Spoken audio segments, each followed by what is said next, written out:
अब तक 8वीं क्लास के बच्चों ने जो है वो हमारे जैतून आपा के पास ही पढ़े।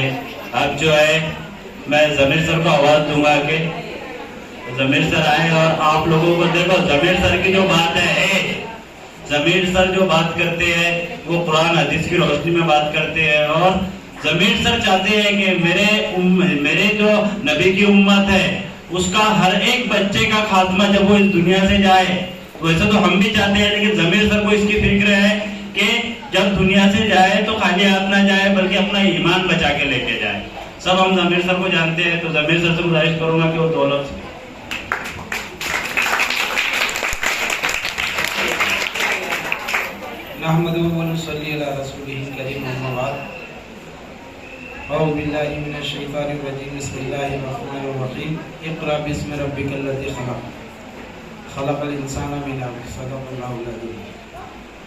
अलविदाई तकरीब है ये।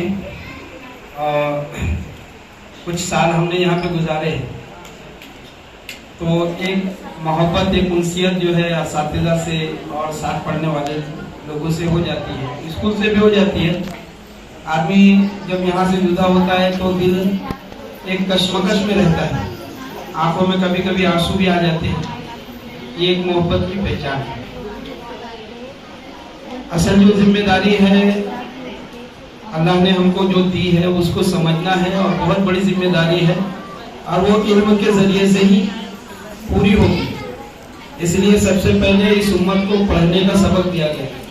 सबसे पहले वही जो आई है वो पढ़ने के आई है। बगैर इल्म के हम दुनिया के ऊपर हुकूमत नहीं कर सकते।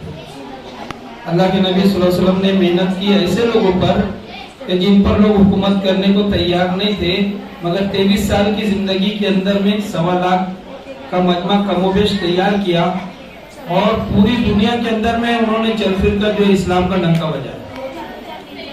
तो वो जिंदगी हम सबको मतलब है, बगैर इल्म के नहीं मिल सकती। और सबसे बड़ी बात यह है कि हम अपने आप को पहचानेंगे तो खुदा की मार्फत हमको मिलेगी, और खुदा की मार्फत जिसको मिलेगी वो कामयाब हो जाएगा। क्योंकि अगर उसने दुनिया में सबको पहचाना, रब को नहीं पहचाना, तो उससे बड़ा जाहिल कोई नहीं।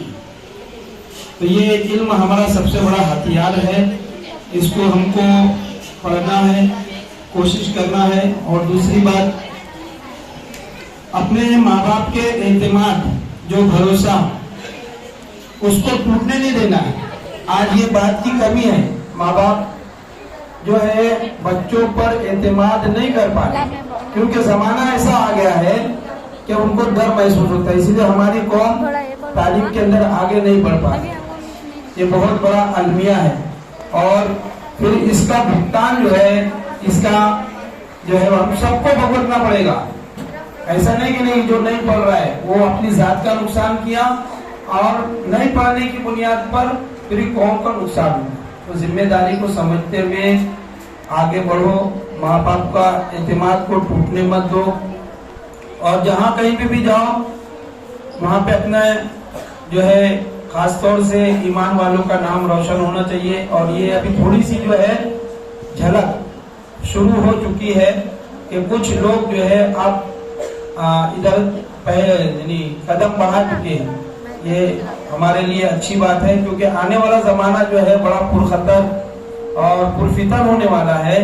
तो बगैर इल्म के हम उसके अंदर में अपनी पहचान बना नहीं सकते। इसलिए मेरी दुआ है आप लोगों के इल्म को इतना कम मत समझो, इतना पढ़ो कि लोग हमारे पास आए, अपने आप को ऐसा बनो। अल्लाह हम सबको अमल की तौफीक देता है।